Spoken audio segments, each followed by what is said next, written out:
Janelle here, and real quick, I had to get my 2 cents in with all the madness that's going to happen tomorrow night. So I'm actually going to make 5 predictions, 3 from UFC and 2 from Triller. Triller.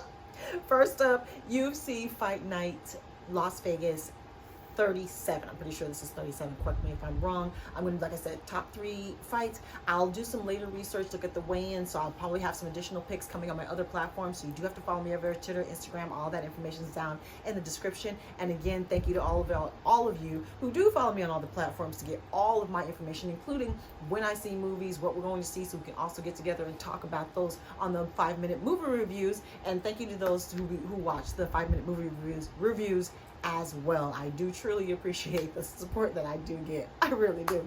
So be looking out for extra picks, because like I said, I'm just doing the top 3 fights here on the main card. First up, I'm choosing Nicholas Mota to beat Jim Miller. I am choosing Devin Clark to beat Ian Cutelaba. Now, main event, and we're seeing Anthony Smith take on Ryan Spann. I actually think this is going to be a good fight. They're ranked like number 6 and number 11, so that might make you think like it won't be good, but I actually think it's going to be a good fight. Ryan Spann is a bit longer, about 1 inch or 2 taller, 1 inch or 2 longer with the hands as well. He's going to need to use that. I think he's going to need to keep this standing. See if he can soften Anthony up as far as his body. Target the body and the legs, try to get rid of some of that movement, try to hit that cardio, because Anthony actually has really good cardio and he has a lot more experience in 5-round fights. I think Ryan needs to get this in the first 3. I'm not sure how he's not a cardio guy to me. Who knows? We'll see. Maybe he is. Maybe he'll show me something I haven't seen, but I don't think cardio when I think of him. So I really think he needs to get this in the first 3 rounds. So I think he needs to get into Anthony's body, attack the body, attack the leg, draw some of that steam. Now with the wrestling, I think you might be physically stronger. You're both good on the ground, but Anthony has more tools on the ground with all of that jiu-jitsu.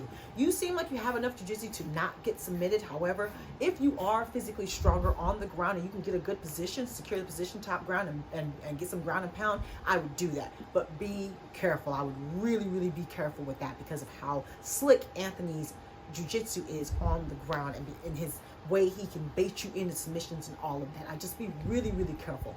I actually think the fight can go either way. I think it's going to be a fun fight. I think it's going to be a competitive fight, but I am going with Anthony Smith. I'm going with his strength of competition, the old wily veteran's tricks, the fact that he has more experience in 5-round fights and all of that. However, again, I could be wrong. Should be a good fight. Now, Triller! Triller Fight Club. Apparently this is Legends number 2, apparently. So yeah, let's go ahead and talk about this. This is taking place in Hollywood, Florida, because they could not have the fight in Vegas, California. Let me know if, I think there's a 3rd place. Someone let me know if there's a 3rd place that they could not have the fight because of the main event, but we'll get to that in a second. So this is happening in Hollywood, Florida, also tomorrow night, which is September 11th. And I think this is actually in, like, you know, come on, man. Sam Jackson.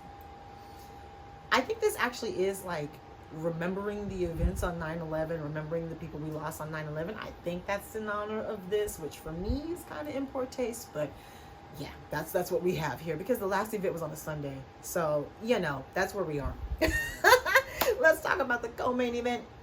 We're seeing Anderson Silva, the legend, Anderson the Spider Silva, take on the Huntington Beach bad boy himself, the legend, Tito Ortiz. And despite what you may think of Tito Ortiz, he is a legend in the sport. If you think the fighters don't get paid anything now, they got paid less than that before Tito Ortiz came in the building. He actually changed the way fighters were able to negotiate pay and all of that to get them to where they are now, to get them to the crumbs.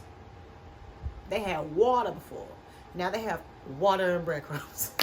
So anyway, I'm picking Anderson Silva. Look, Anderson Silva, we know that he has some boxing experience. We know he's been training with traditional boxing for the last few years. We know that he's wanted this. And I gotta say, he's got more wins over professional boxers than both Paul brothers. Now,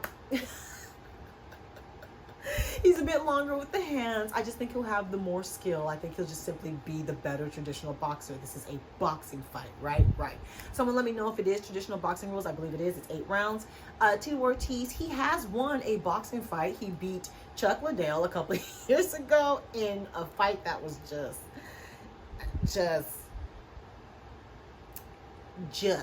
Now, they're both 46 years old. Again, I'm picking Anderson Silva, but I have to say that I appreciate that in this fight, I'm not going to be nervous and wondering if they're going to make it through the fight okay. Look, I'm confident that both of these men have actually been medically cleared by a reputable doctor.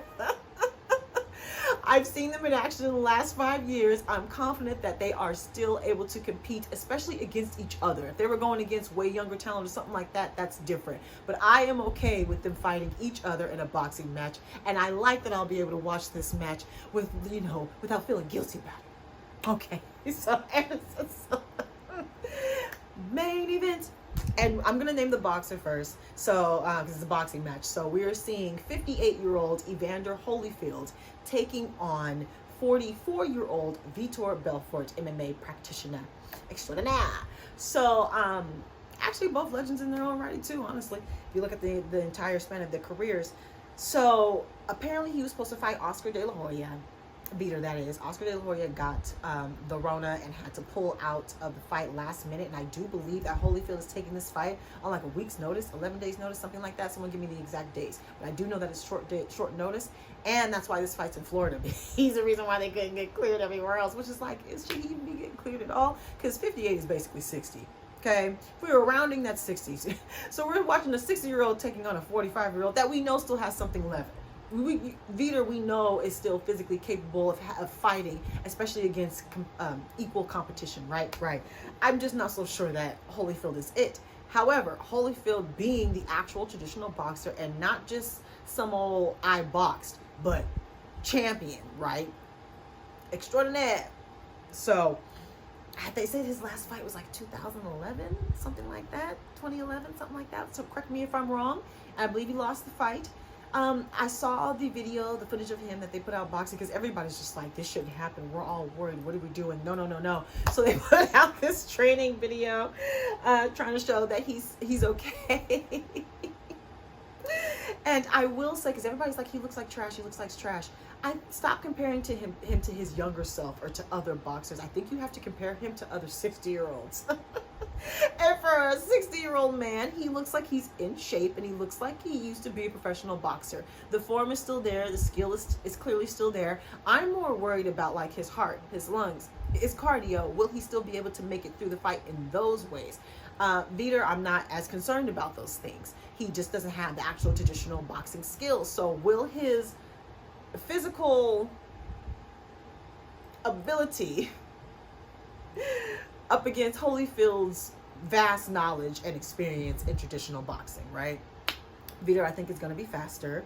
As far as stronger, Holyfield is a lot bigger than Vitor. Vitor fought at 205. I think he even fought smaller at that at one point.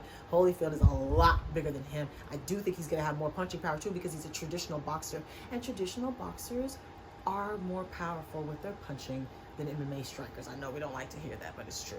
So I'm going to pick Holyfield, because I'm not going to pick against Holyfield. What is this? What is this? Ancestors are screaming right now. And like I said, unlike the fight before, I'm going to be watching this fight like clutching imaginary pearls. Like, please make it. You okay? Okay. So anyway, I'm picking Holyfield. And oh yeah, real quick. So you're going to have Donald Trump and Little Trump. They're going to apparently be on the commentator. Are they going to be at the booth? Are they going to be there through Zoom? Are they actually going to be there? Are they actually going to be there? That's what I want to know. And how do I feel about this? I don't like it. And it has nothing to do with who it is. Well, no, it does, because I don't think that Donald Trump is going to be able to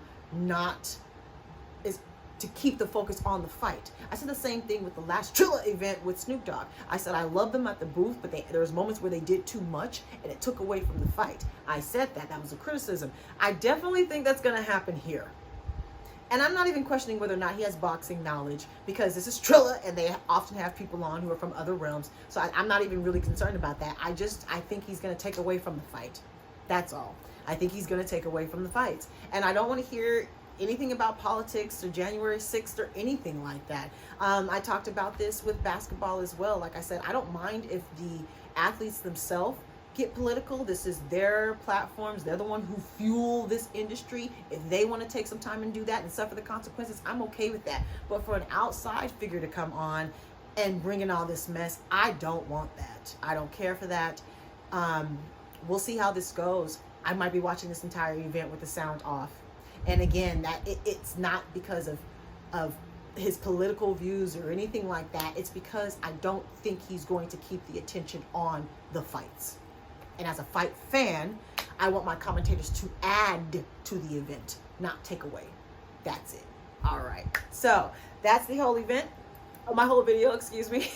Let me know all of your picks on the entire UFC Fight Night Vegas 37, because like I said, I'm going to look at the other fights and probably end up doing additional picks tomorrow right before the fight on the other platforms. So please give me all your picks, any injury updates on the entire Fight Night 37 card, and give me all of your picks on the entire Triller event as well. I know there's more than 2 fights, so give me all your picks and injury updates and all of that. Give me your just thoughts, period, on this event, it being on 9/11, the commentators, the people who are in the ring, 58, 46, 44. I mean, I knew we were boxing. What have you done?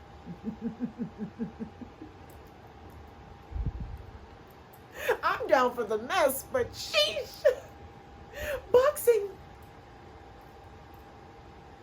All right, I'm done. Subscribe, like, talk to me. Take care. Goodbye.